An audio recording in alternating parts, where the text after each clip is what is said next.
nós devemos atender. É a voz de Cristo nos lembrando o que fazer. Ir por todo mundo e pregar do seu amor. É o que faremos pelo nosso Salvador. Vem, Senhor, usar a nossa vida. Ó Senhor, dá poder a todos nós.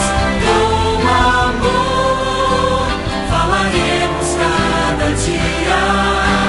Pois, Senhor, nós somos tua voz.